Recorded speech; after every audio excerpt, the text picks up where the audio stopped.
अस्सलाम वालेकुम वरहमतुल्लाहि वबरकातुहू। नाज़रीन, आप देख रहे हैं नवाए सरोश और मैं हूं शकील अहमद सल्फी। अभी हम 21वीं सदी में सांसें ले रहे हैं।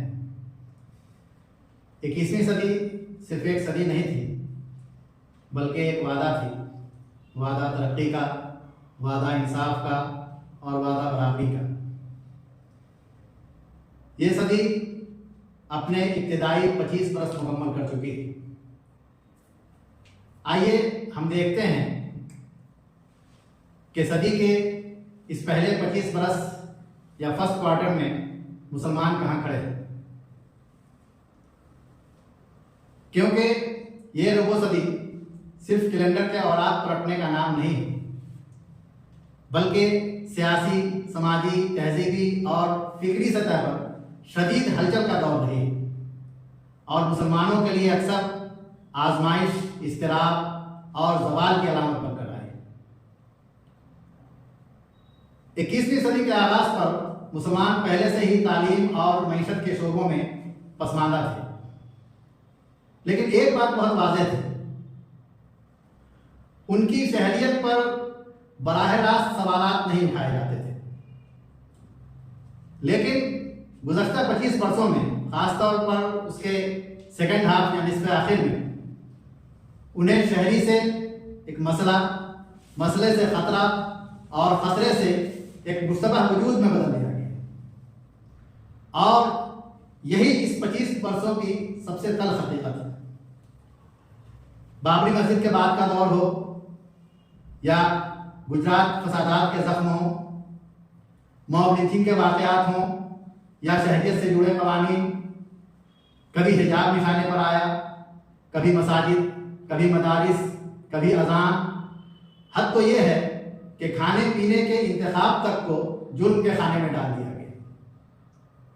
वह मुसलमानों की मजहबी और तहजीबी शनाख्त मुसलसल निशाने पर रही और मीडिया के अक्सर हिस्से ने या बड़े हिस्से ने सिर्फ इश्तिहार अंगेजी से काम लिया, जिसका नतीजा ये हुआ कि मुसलमान दिफाई पोजीशन में खड़े नजर आए। तालीम, रोजगार और सियासत, इन तीनों मैदानों में उनकी नुमाइंदगी घटती रही।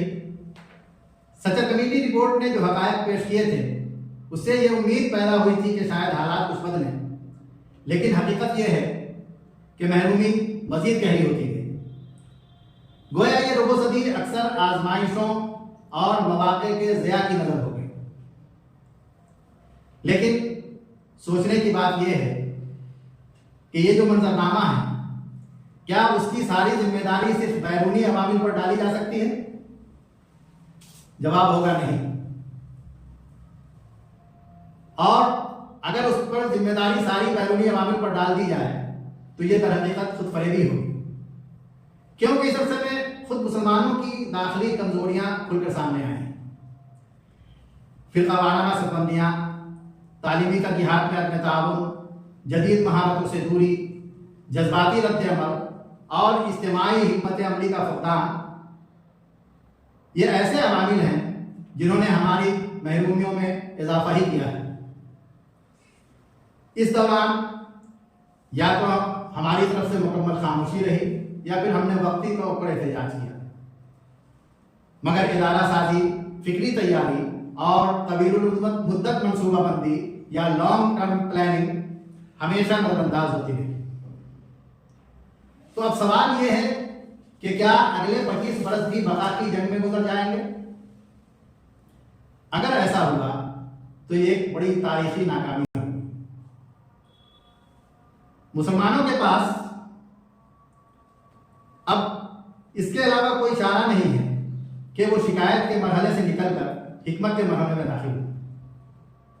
उनके पास मदारिस और मसाजिद की शक्ल में एक बहुत बड़ा नेटवर्क मौजूद है, जिसका बेहतर इस्तेमाल करते हुए मिल्लत की फिक्री रहनुमाई की जा सकती है।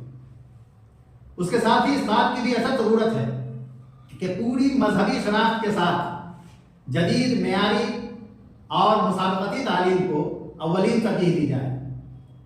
साइंस, टेक्नोलॉजी, कानून, मईशत, मीडिया और सिविल सर्विसेज के मैदानों में मुनज़्ज़म, संजीदा और मुसलसल दाखिला वक्त की सबसे बड़ी जरूरत है। सियासत में शिरकत सिर्फ वोट डालने के लिए न हो, बल्कि सियासी इत्तेहाद, सियासी तरबियत और आईनी शऊर को फरोग दिया जाए। अपनी ज़बान, लिबास, मजहबी अलामात, मजहबी शायर और तहजीबी रवायात पर डिफेंसिव और अपोलोजेटिक यानी दिफाई या माजरत खाना रवैया अपनाने के बजाय पूरे एतमाद रवैया अपनाना वक्त की बहुत बड़ी ज़रूरत है। इसी तरह कारोबार, हुनरमंदी और पेशा वाराना तरबियत के बगैर कोई भी कौम बावकार नहीं रह सकती। और सबसे अहम बात यह है कि मसलकी और ज़ात बिरादरी और गरोही तकसीम से ऊपर उठकर एक मुश्तरका एजेंडा तश्कील देना होगा। इख्तलाफ को दुश्मनी से रोकना, इख्तलाफ को दुश्मनी बनने से रोकना आज की सबसे बड़ी दानिशमंदी है।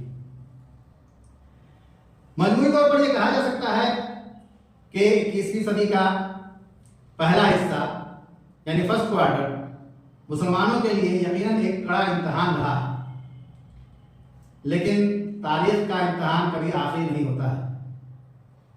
अगर इस पर तजर्बे को शऊर, तंजीम और हिकमत अमली में बदल लिया गया तो अगले 25 बरस सिर्फ जख्मों के दास्तान नहीं होंगे, बल्कि वक़ार, इस्तिकामत और पेशरफ्त की मिसाल बन सकते हैं। आखिरी सवाल ये नहीं है कि मुसलमानों के साथ क्या होगा, असल सवाल ये है कि अब मुसलमान क्या करने जा रहे हैं। अगर आप समझते हैं कि ये बहुत ज़रूरी है तो हमारे इस वीडियो को शेयर कीजिए और इस पर अपनी राय भी ज़रूर दीजिए। साथ ही हमारे चैनल नवाए सरोज को सब्सक्राइब कर लीजिए।